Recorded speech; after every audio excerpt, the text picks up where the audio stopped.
Okay. The president of Finland asked me why am I wearing my name tag, and I said they won't let me in otherwise. We are a country of rules.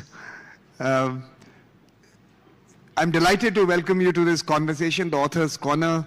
It's actually something we hosted in our first Raisina, when we actually had Prime Minister Harper discuss his book at that time, and subsequently we've had Dr. Jaishankar discuss 2 of his books at Raisina with our young fellows and alumni. And I'm delighted that for the first time on the main stage at Raisina, we have the opportunity of a visiting head of state, head of government, produce a book. The challenge is not too many of them write books. So thank you, President Stubb. At least by themselves. By themselves, at least by themselves, that's right. So for us, this is an ideal opportunity as a think tank to engage on a subject of content with a political leader of your stature. So President Stubb, thank you so much. And by the way, I must tell you, early feedback, you rocked. Your speech was fantastic and great feedback. So please join me in applauding him for his wonderful address last evening. So as we begin, I thought maybe, President, with your permission, we could ask you in 5 minutes or so to lay out the thesis of your book, and then maybe we could go to the rest of the discussants and maybe ask them to join in the discussions. Yeah. No, thank you very much, and good morning, everyone. Nice to see you.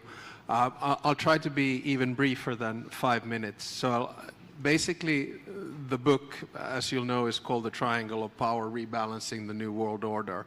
I wrote it when I was in academia, and I was trying to get a framework for what I felt was going on in the world after Russia's attack on Ukraine. And the book is in 3 parts. The first part is about order and how order changes. The basic argument being we went from a bipolar Cold War to a unipolar US-led world in 1989, 1991, to now a multipolar disorder. My second argument, the second part of the book, is about the balance of the world, where I make an argument that we can frame the world into a triangle of power: the global West, the global East, and the global South. Now, if I were to rewrite this book, I might start calling it The Rectangle of Power, but that's besides the point. The reason is that for me, the global West, at least when I wrote the book, and I do make a preface here, was led by the United States, and the basic idea was that this group wanted to preserve the existing liberal world order as it was created some 80 years ago. And the opposite to this was the global East, led by China, followed by Russia, with the idea that they wanted to create a more multipolar world order. And for me, the thesis of the whole book is that it's actually the global South, led by the likes of India, that are going to decide the direction in which the world order is going to tilt. So first part is order, second part is balance, and the third part of the book is about the dynamics of the world order. And there, again, to be faithful to the threes, I say that we live in a world of competition, where you have geopolitical competition, technological competition, and many other forms of competition. And if we don't contain that competition of states, it will spill over into conflicts. And that's exactly what we're seeing now. After the end of the Cold War, we had a lot of local conflicts. They have now spilled over into regional conflicts: Russia, Ukraine, or Israel, Palestine, or Iran, and the situation in the Middle East, or indeed the conflicts in Africa. So therefore, we need the third thing, which is cooperation. And then we come to the whole crux of the argument, is that you have a fairly binary choice in the conclusion between a multilateral world order and a multipolar world order. For me, multipolarity means obviously centrality of nation states. It means deals, transactions, spheres of interests, regionally or otherwise. And then finally, the potential of conflict, because there is little respect for rules, norms, and order. multilateralism for me means international institutions, it means norms and rules and cooperation. And obviously, as someone who strongly advocates and supports a multilateral liberal world order, my suggestion pragmatically is to say that in order for that to happen, and in order for the global south to take the lead, we need to change the power structure of those institutions in the sense that the institutions need to reflect the demography, economy, and power of 2026 rather than 1945. That's basically the thesis of the book. I have a few scenarios at the end as well. I tried to make it into an interesting read. So every chapter starts with an anecdote. Actually, I think the first one is of me texting to Sergei Lavrov as a humble professor from Florence that, please stop this war. You're the only one who can convince him. He sends me back a text saying, who do you mean, Biden or Zelensky?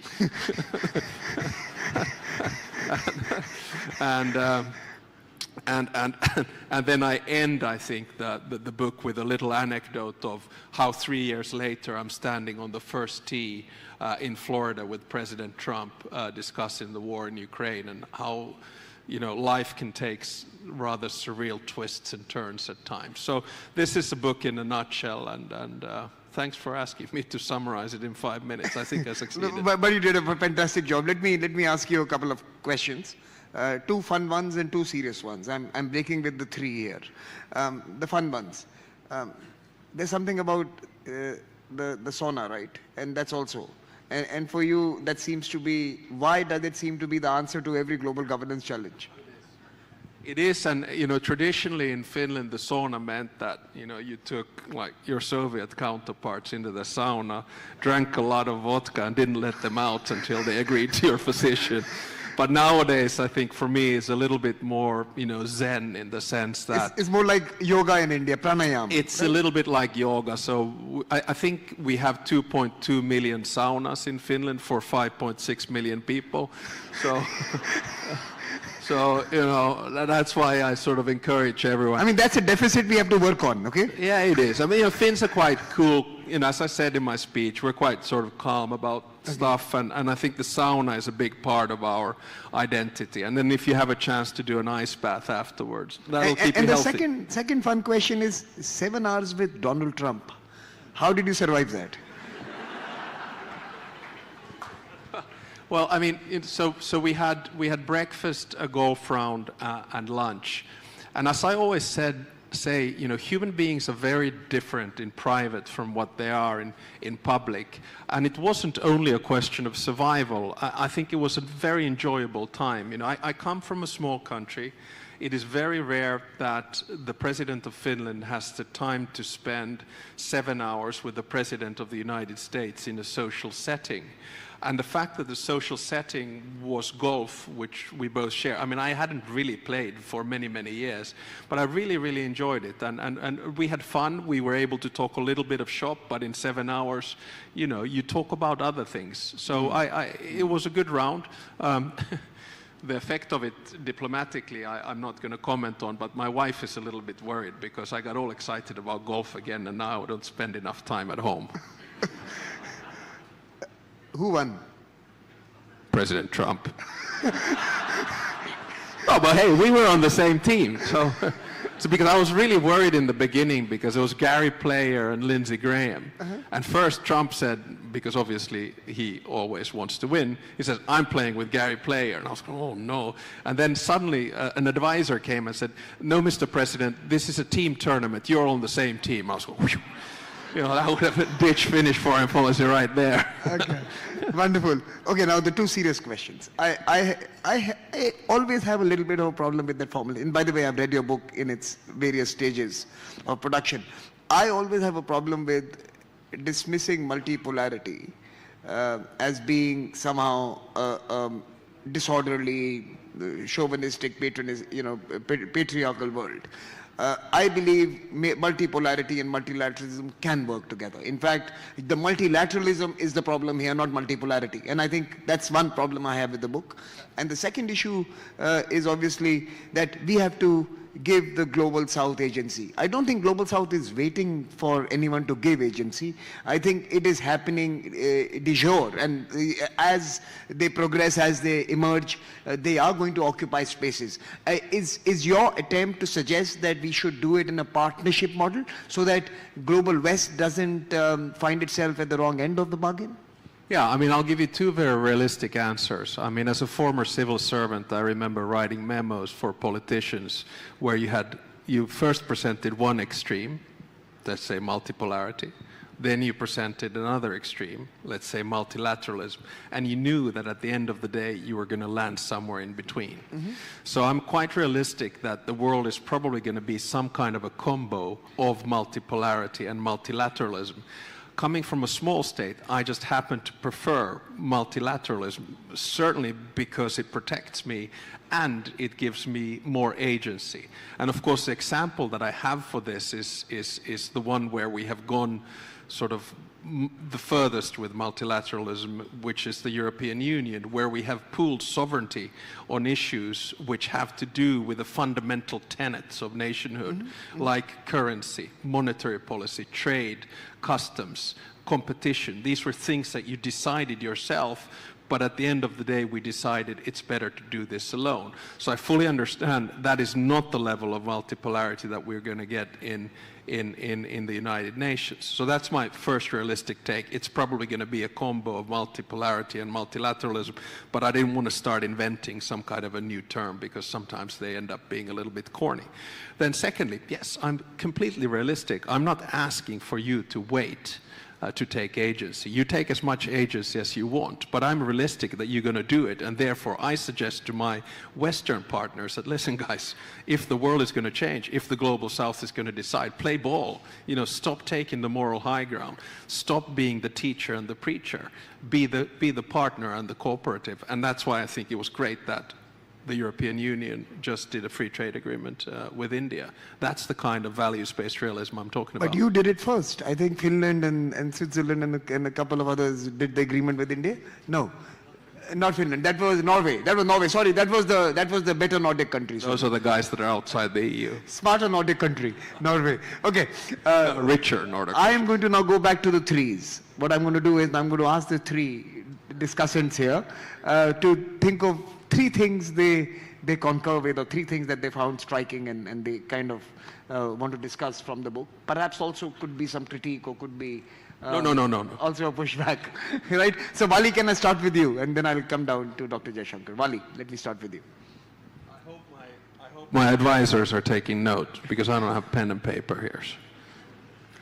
So thank you very much, and I actually very much enjoyed the book, and I think these arguments are very timely. It's a very excellent start of a conversation, particularly in the Global South, in terms of where they are going. But I want to sort of take off from the book, if I may, rather than reiterate points in it, which is we're reading this book at a very particular time as well. And of course, as any author, once you finish with writing the book, obviously events can come forward. And what I would see perhaps is that in the breakdown of the old order, which you outline very clearly, what we're seeing actually is a huge push by the country where I live in, the United States, to actually create a unipolar world. Against and in defiance of multilateralism, whereas the last time we had a unipolar United States, it worked through multilateral institutions, it helped support them, but actually right now, in this instance, is a great deal of effort to create a unipolar world in defiance and in rejection of multilateralism.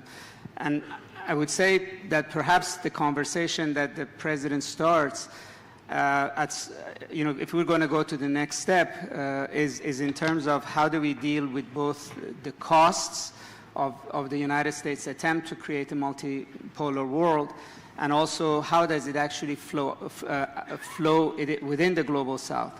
I mean, when you look at Latin America and Middle East today, I think these conflicts are happening as a consequence of the exercise of unipolarity. whatever the underlying reasons for it might be, but the way they are unfolding is really at the cost of multipolarity. So we can have all this conversation about the broader issues like trade, etc., but the most urgent issues facing the world and the global south is how to deal with the costs of this enormous push for unipolarity. And I would read the president's book actually as a starting point for how do we actually manage this and how we do respond to it. You know, the book is not in a vacuum. The book should be read in the context of what is happening. Can I collect the questions first, President? Yeah, okay. So, Vipke, let me turn to you. Thank you so much, Samir. Thank you so much, Alex, for also outlining your book here. You asked about things with the 3, and I learned from Alex that it's really important always to put a 3 there. Yeah. So let me stress one point that I think is really important that we will need to discuss more, and this has to do something with age. I'm turning 30 in a few days, so there's my big 3. But I think that what we need to remember is what unifies the world is that the younger people grow up in a different world than 20 years before. So when I wake up, the first thing I do, I admit, I go on Instagram, I scroll, and when I try to prepare for a speech like this or for a panel like that, of course, I first look on Instagram, what kind of reels did you post, what kind of interviews did you give? And I think what we need to remember is that the world changes rapidly because we have social media. We do have Google, we have YouTube, we have Instagram, we have TikTok, we have Facebook. And these are such new powers that we also need to keep in mind because it unifies the younger world because 3 points, we are even more connected, the world is even more rapid because you can get news instantly. And the third point is that we are also more polarized. And this is something that worries me because I see that you can't really talk about, okay, maybe you have a point, but I still disagree with some other points with you. And that, I think, is really dangerous for the world and can create a whole new world as well when we don't think of it. Because I think the youth, with this new connectedness, can play a huge role, but it can also be a great danger if we don't consider it well enough that this also might change foreign policy. I think that's a very interesting point. Are we visualizing a future from the mindset that belonged to the last century? And in some sense, the terms, the grammar, the vocabulary actually belongs to the past. And is that perhaps the fundamental flaw in trying to visualize what may work in the future? But Vipke, let me ask you a question since you have scrolled his Instagram handle. How's his game? How's his Insta game? It's almost as good as the Insta game of Narendra Modi. Okay, almost as good. Wonderful. Okay, Dr. Jaishankar, the 3s to you. I think that's your mic. No. Where is it? Yeah, you can go ahead. Oh, this is mine. Yeah, that's yours. Well, let me also go with the 3s, and I'll go exactly the way President Stubb said, the past, the present, and the future. So, order to disorder. So let's be honest. Whose order was it? Okay. This was the order by the West, for the West, from the West. Now, it doesn't mean that others didn't use it. Smart people did, smart countries did. But when we look back at these 70 years, I think the expectation that we can freeze a 1945 or a 1989 forever was a very unrealistic one. In fact, look back at these 70 years, okay? These 70 years we debate, you know, how did we do, why didn't it last? 70 years is 1% of Indian history. Why would 1% of Indian history bother you? last? No, it bothers me. But why would it last? Life moves on. So, somewhere I think this attachment to the past did not take into account the forces that were propelling the change. So then we come to the present. The 2-3 points I really liked about the book. One, of course, the fact that it was a triangulation. because much of the debate today is global West, the fight within the West, to some extent a binary of West and East. So I really appreciate that you brought in the South, because conceptually the South matters more and more. Also, I think one important variable which often gets left out, which is demographics, that if there are going to be two big changes in this decade, one will be technology, but the other will be demography. And I think President has kind of brought that into the metrics. Regarding the future, it's again, a lot of the analysis is obviously centered around the changes in America. So is the book. So it's about G1, it's about G2, though that's not that strongly addressed by you. I understand why, I empathize fully with that. You've even in passing referred to a kind of G3.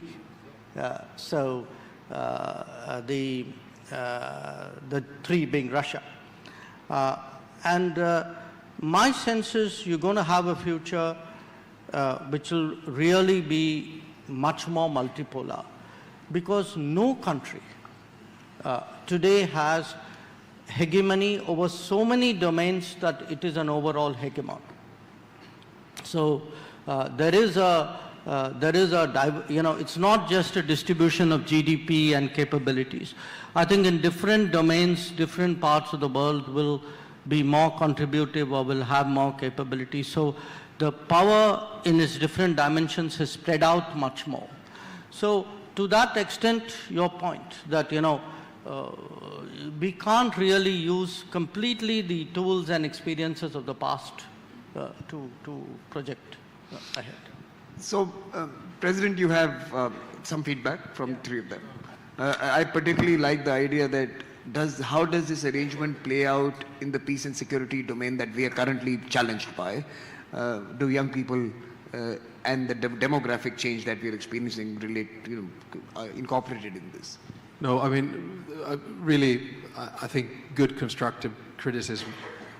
I see the whole conceptualization of the book as an iteration, and therefore, just like Vali said, kind of a beginning of a conversation. I personally then try nowadays as a policymaker to sort of push it a little bit forward. I did that in two of my UN speeches in September 24 and 25. I did it in a foreign affairs article, which I called The West's Last Chance. And I did it in my speech yesterday, where I tried to bring, I think, a practical element of a New Delhi moment. In other words, a getting together of world leaders to discuss what the next order looks like. So that's why this conversation is useful. First observation, I had not, Vali, thought about we having a new unipolar moment, but I think you're actually right. And I think, Dr. Jaishankar, you also referred to that there is this element that, yes, there is multipolarity, but the United States is obviously doing many of the things without consultation. I mean, unlike it did in Libya, unlike it did in Iraq or in Afghanistan, where there was an attempt at least to, get a UN Security Council. Some countries. Yes, some countries, and also, discuss in the UN. So then we come to what is the cost for peace and security. Well, we can see it right now, and this is what makes me so optimistic that we're going to have this new multilateral moment. And so I try to see the silver lining and say, well, because we're seeing what's going on in the Middle East, we're seeing what's going on in Ukraine, we're seeing what's going on in Sudan, therefore we need to come together to some kind of a new covenant, because actually the cost of multipolarity is too high right now. And I fully understand, Samir. I am simplifying the fact and making multipolarity look a baddie, whereas in some minds actually multipolarity is getting agency from a multilateral world which didn't give them agency. But I do think this is a starting point, and I do try to put it in the context what happens. And this is kind of a double answer to Vali and Dr. Jaishankar. I mean, the reason I joked in the beginning that should I call this the rectangle of power instead. So now if I would frame it again, I would think hard again that, you know, are we in one of those moments where there is a detachment of the United States from the global West? And I think the jury is still out, but there's an element of that. And interestingly enough, it's the global West that's really upset about it, that, ooh, what's going on? Whereas, you know, countries in the Gulf region and elsewhere are kind of saying, listen, you're getting the medicine that we've been getting for the past 80 years, so get used to it. So then my argument would be just based on the US national security strategy, where the number one region is the Western Hemisphere. So then the US becomes the global West with its own line. By the way, I asked the Deputy Secretary from the US yesterday, what does American Western Hemisphere foreign policy means? And he brought it all the way to India. So Western Hemisphere is also growing. Then it's quite big. But then, you know, then I would use the global North as the new sort of ideological global West. But then that's a problem because I come from the global North and it sounds a bit sort of, I don't know, too mirroring. Yeah. Then to Vinke, I fully agree. You know, it's an issue of age, it's an issue of social media. I mean, you know, people make the question, are we cyborgs? My question now is, what is the first thing you do in the morning when you wake up? You probably look at your phone, right? You check at all your basic metrics of how you slept and the media, etc. You know, the best way to reconcile that problem is by making the phone wake you up. It's true. But the bottom line is that I do think that we're completely attached. And one of the things, the original version of the book was actually called Digital Democracy or Digital Dictatorship. But then I decided to convert it into more of a geopolitical book. But I do think that one of the most sort of underestimated elements of geopolitics is technology. There are many good books about it, you know, right now. There's one by Eric Schmidt and Henry Kissinger, and there are many others as well that we should look into it. And I do agree that we might have a slightly old mindset about the way in which we try to use the new tools in the world. But that's, again, that's why I'm saying this is not 1945. This is 2026, and we need to have a revision of it. And then to Dr. Jaishankar, I mean, if I read you correctly, you're not a big fan of the way in which I treated the past, but you're okay with the way in which I look at the present, and you're fairly happy at how I look at the future, right? And so this is good news for me. It's good news for Finnish-India relations. No, but what I do in the book in the beginning, I sort of try to undress the pretext that this book is somehow a neutral assessment of the world. I tell about my own identity. I am born in Finland, I'm a Nordic, I'm a European, and I have gotten my grounding for academia and my intellectual path in the United States. So I'm by definition a child of the end of the Cold War. I belong to the end of history category of humans who look at the world from a very Western perspective. And I've gotten pushback on this from other friends as well, that why don't you deal with, say, colonialism, etc., etc. And I even get pushback from my team who said, we don't like your dates because they're too Western oriented. So I take that, but I wanted to you know, put out there in the front that I am a prisoner of my own identity. And that's why you can see the sort of past thinking of that. 70 years is 1% of Indian history. But for me, I'm now a country that is 110 years old because we gained independence in 1917. So again, that's why my sort of thinking is a little bit limited, and to a certain extent, from an understandable perspective, historical. And it is by the West, for the West, and from the West. I like the way in which you framed it. Then on the present thing, I'm glad that you like the triangle of power and the fact that this is not a binary assessment of East versus West. That is, I think, the big idea of the book. And now I just hope that people who are more acquainted with things linked to the global South are able to develop the ideas that come out there. And I do think in quite a good way I push the demography argument and the tech argument there. Although the tech argument, I admit, is a little bit too Chinese in it, you know, whereas it should have been, I think, a little bit more Indian as well. On the future, I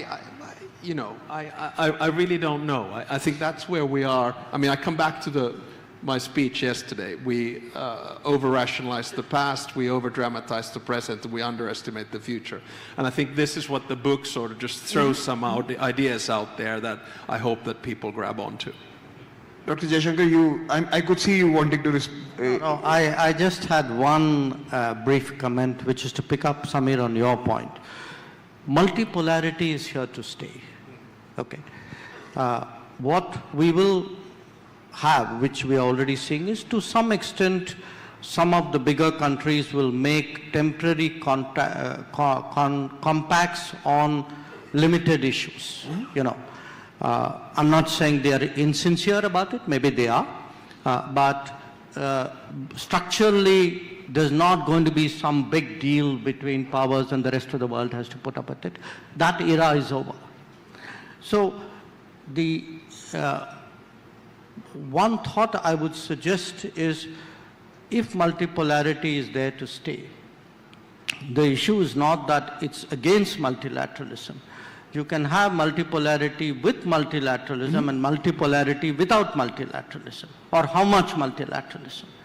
So the success of multilateralism should not depend on the weakening of multipolarity, because the weakening of multipolarity is not going to happen. So I would sort of just urge you to reflect on that. Quick response, President? Yeah, quick response. I agree, and that's why I think in chapter 3, where I talk about the evolution of international organizations and institutions, I raise modern forms of multipolarity, and I call them either holy or unholy alliances, like the Shanghai Cooperation Organization, which is not necessarily values-based, but it is interest-based. And I'm super happy a country like India is in there, from my perspective. I mentioned the BRICS as an example of multipolarity. Then on the more holy alliances, you know, AUKUS is an example there of... I mean, how is AUKUS holy and BRICS unholy? I didn't get that. It's a little bit values and interest-based. I think BRICS is... Interest-based. I think it's interest-based. There's no values there. In AUKUS? Or in BRICS. I'm saying no, this not is in BRICS. Interest-based, both of them. But don't you think AUKUS is a little bit... well, what is the value here? It's white people ganging up and getting nuclear devices exchanged with each other. What's the value here? I mean, look, listen, I'm just being a little provocative. I'll take it back. I mean, the Quad is more values and interest-based. Okay. No, but I mean, no, I agree, but it is countries that have similar values that get together on the basis of interests, whereas in BRICS, it's not countries that have similar values. They get together on the basis of interest. And these are not, Samir, these are not value judgments. You know, I'm not saying it's right or wrong, but they're forms of multipolarity. So that's my first point. My second point is, the reason in yesterday's speech I wanted to bring another element into it, and it was a thesis that I thought about long and hard in the book, but didn't make clearly enough. I think that regional integration, call it regional multilateralism, is actually the best breeding ground for global multilateralism. So if I had a choice, I'd start, instead of, you know, these slightly haphazard multipolar arrangements, I'd go for the regional thing and then bring it up. Yeah, bottoms up. But it's complicated as well. So I have one question before I go to our young fellows. It's a tradition here. We go to our young fellows and take questions from them. So before I go to them, I have one question for all of you. Since we have a fairly graphic estimation of the global West that you describe. I'm not sure we fully understand Global South in the same frame. So in some sense, could I ask each of you what Global South really means for you? And Vipke, I have one additional question for you. In your Instagram world, how many folks are interested in this conversation that we are having? In your Instagram world, how many of your followers are interested in this kind of a conversation? Just think about it, okay? So is this going to be trending on your timeline? That's my question for you. Wally, can I start with you? Global South, and what does it really mean for you and for those who you work with? I mean, in a way, it's a residual concept. In other words, it's what the West is not, and often even the terminology, the way we think about it, often comes from the West. But although, just to Dr. Jaishankar's point, it does have a history. I mean, it goes back to the 1950s and era of decolonization, and the way in which these former colonies basically said we're neither the East nor the West, and we don't want to be limited to that struggle. Its self-conception has changed over time. But I think we still are dealing with some of that in a sense, that there's a vast region of the world that wants to be recognized, if you would, as equal partners in shaping the global order. It doesn't, where it's lacking, I think, is a clear sense of values because it's such a disparate region of the world. Mm-hmm. So yes, it has a common history or a common historical experience of colonization, imperialism, and not being taken seriously. But beyond that, I think it lacks a positive sense of what set of values does it want to bring to the table. So in a way, it's still captive to the set of values that international law that came out of World War II is still trying to establish. Fair enough. Vipke? So first of all, I'm not from the Global South. I need to stress that in the first point. I do understand why Alex made the point of putting three things there, Global West, Global East, and Global South. But at the same time, at least in my perception from the Global West, I feel like the Global South is much more diverse, and that it is probably also a little bit acquainted as a term, because I think that you can't really put several countries who are considered sometimes Global South into the same pot. For example, I'd love India to play a much bigger role also in G7, for example. I think that it would be really important to have such a big democracy in these global superpower rounds. I think this would be really helpful. So I think, I'm also here to listen and to learn. This is why I came to India, because I think this is such a fascinating country with such a bright future. And I think that the relations between Europe and India should be strengthened. That's also why I'm here, to listen and to learn. But this is my perception as of now. Please come to me and tell me what I got wrong. And for your second question, I'm sure that this discussion will be turned into great reels so that they are a little bit shorter for everyone to watch on the internet. But at the same time, I feel that the younger generation is really interested in politics. It is. Because for us, our future isn't certain anymore. We don't have the promise anymore that we might live a better life than our parents, at least not in Europe or in Germany. There are great questions to be asked from the youth. So they are really interested in what's going on in the world. And so I think this is a topic that we need to address more. But thank you very much also for getting me on this panel, because I always feel like the younger voice is often lacking in these conversations. Okay.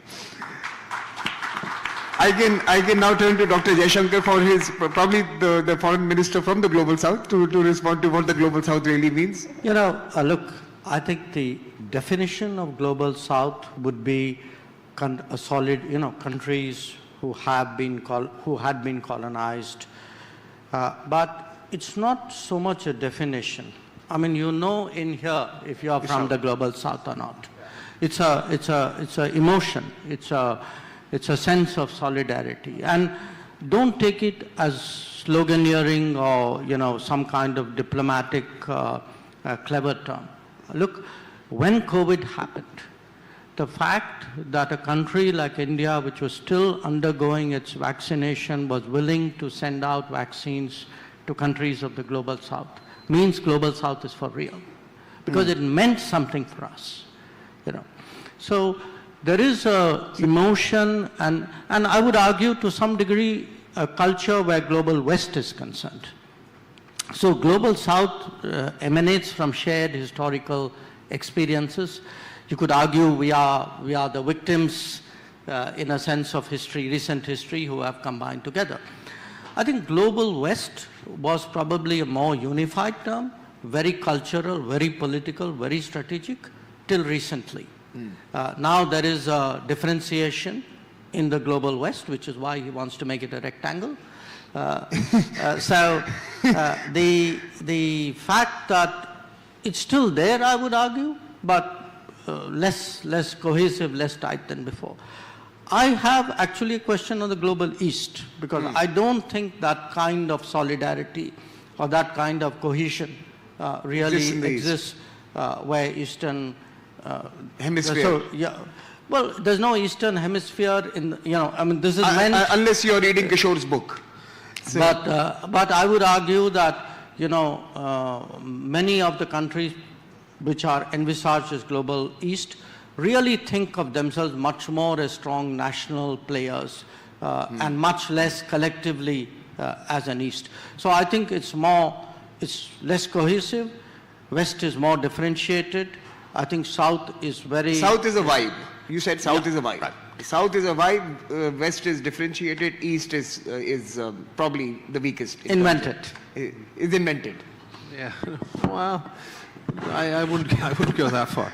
But first of all, I'm not going to, give advice sitting next to Dr. Jaishankar about what the global South is, but I really liked your definition that you feel it, you sense it, it's in your heart, it's about culture, it's about identity. I mean, it's obviously broader and different than a national identity, but there's a feeling and a sense, and some of it is definitely historical. And then the diversity within the global South, whether it's geography or politics or demography or economics, is huge, but that's why we are different. And here's where I want to come to, again, the iteration point on the book. Yesterday, my second point out of the 3 proposals was that respect diversity globally, and that needs to be seen in the institutions as well. I should tell you one interesting thing. I mean, I remember sending a message to a friend of mine, and I said that foreign policy should never be driven by the past, because then we victimize ourselves. And I was thinking about Russia, because Russia is super good at using the historical narrative. She came back to me and said, "How dare you say that? That means that you're erasing periods of colonial history and others." I said, "Whoops, point well taken, you're absolutely right." That's why it's so difficult to, for a Westerner to write about it. My sort of final point is on the social media and Modi. I was super happy that we were able to do a joint posting on Instagram with Modi. We have 4 million views of it.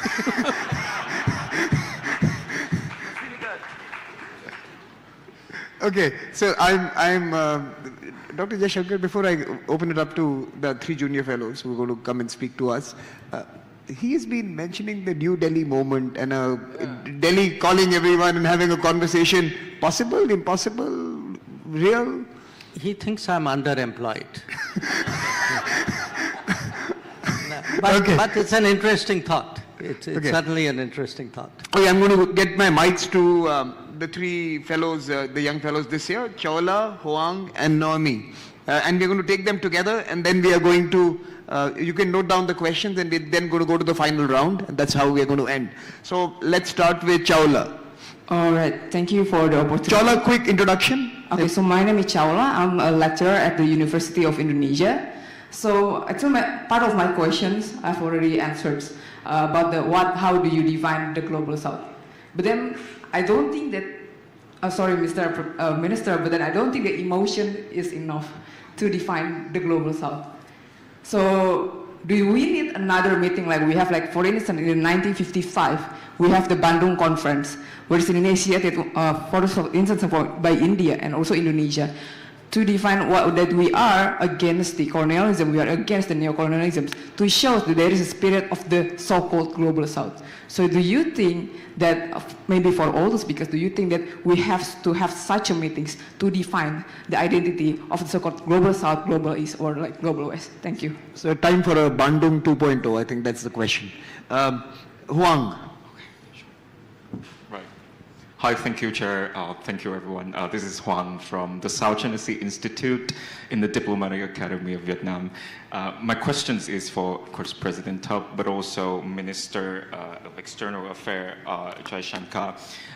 The book talked about like the new world order. So I was just wondering, what is your assessment on the possibility of the so-called grand bargaining scenario within that new world order, especially after the fact that the Trump administration released a new national security strategy that refers to the so-called Monroe Doctrine that directly mention the need to avoid direct confrontations with China, and after the fact that China's sort of responses to Iran and Venezuela sort of a little bit muted and restrained. The grand bargain between the big two. Right. Okay. Okay. And the final question by Naomi. Naomi? I'm Noemi Palfavi. I'm from Hungary and I work at a think tank. And my question is related to international organization. It was partially answered by President Stubb, but I would like to ask the panel's view on where do you see the role of international organization in this new multilateral moment? And when it comes to regional cooperation, it was mentioned quite nicely that it's as a positive thing, but even within the European Union, we are having quite heavy debates about the future of the EU. And to President Stubb, how do you build back trust between society and the institutions themselves? Thank you. So I think that's the three questions. President Stubb, why don't you start? Okay, if I can deflect the first question, because it was about defining the global south to the global south, because the last thing you want is someone from the global west to the global north to tell about what your identity is. I mean, it's undignified foreign policy, which I speak vehemently against. So the second question coming from Vietnam, and I should say, you know, the book is being actually translated into Vietnamese. It's still pending authority approval, but so I'm really looking forward to that. Can there be a grand bargain? I believe there can be a grand bargain of a new world order, much like there could be one after World War II. That's why I think shift the balance, have that grand bargain, increasing the working hours of the Foreign Minister of India. So do it in a new Delhi moment. Now, is it going to be simple? No. But I would probably argue that U.S. foreign policy right now, as defined in the National Security Strategy, where you have a MAGA strand, which is ideology, and where you have a Peking order, which is America first, number one, Western Hemisphere, number two, Indo-Pacific, number three, Europe, number four, Middle East, and number five, Africa, is precisely the reason we need it. The problem that I have is that we have now some countries, and most of them big, who believe that foreign policy is zero-sum. I actually believe that diplomacy is win-win. And win-win you get in the context of multilateral institutions, not in terms of bilateral deals. On international organizations, and the question from Hungary, I'll just tag on to the Europe thing. So first, there's one little thing I disagree with what Dr. Jaishankar said. I do see that there's a rift in the transatlantic partnership. But I have personally never seen the European Union more united than it is right now. And the reason for that is that there is security pressure coming from Russia, and then, so the East, and then there's transitional pressure coming from the West, in other words, the United States. And this means that Europe is huddling up. Of course, you're going to have discrepant voices, like Hungary at this particular moment, but unity is still there. And just my final point, I think we need to stop thinking about the European Union as some kind of utopia. It always advances in three phases. First, there is a crisis. Second, there is chaos. And third, there's a suboptimal solution. Let me go to Wali. Wali, you want to come in on any of this? Dipke? Just very shortly, I think I'd like to stress how lucky I am that I was born into the European Union. I was born in 1996, so I don't know the Iron Curtain from experience, but I know how lucky I am that I can travel from country to country, that I don't have to exchange any currency, that I know that I am safe and secure in a multilateralistic world as the European Union is. And I think that the European Union should be a model and should stay as it is because it's such a great place. And I'm also very happy that we now got the new trade agreement between the EU and India, because this makes us such a powerful economic zone that we can all profit from. And I think that we should put that or take that into consideration and also stress what's good in the world at the moment, because we often analyze the problems that we're having. But let me do a shout out how grateful I am in the world that I'm living, and that I'm so grateful that there's now this great connection between India and the European Union. Thank you, Betke. Dr. Jaishankar, maybe your response, and also as we close, thank you to President Stubb for his visit, because this is going to be his last public appearance here. Right. So the first question, no, I was not suggesting that emotion is the be-all, end-all of Global South. I said it's the basis for it. And in fact, I gave a practical example, which was the vaccine, distribution, the vaccine cooperation. There is, by the way, something called the Voice of Global South, which is a gathering which we do every year. We've done for the last 3 years. The analogy which you use now, going back to 1955, 1955 when people gathered, they tended to see the West as really the primary source of their challenges. I think that today would not be the assessment necessarily of the Global South. Global South faces challenges which are not necessarily from the West. There are other sources of problems too. So the world has changed. It's, I'm not saying ignore the past, on the contrary, but I do think today there is a new basis for a Global South platform, but the part of the underpinning of that platform is that sense of solidarity. On the, will there be a grand bargain? Look, grand bargains in today's very complex world will be very hard to sustain as a very broad bargain. You can have a specific bargain, I'll give you this if you give me that. Or let's agree for 1 year not to do this. There will be very specific meeting points and intersections.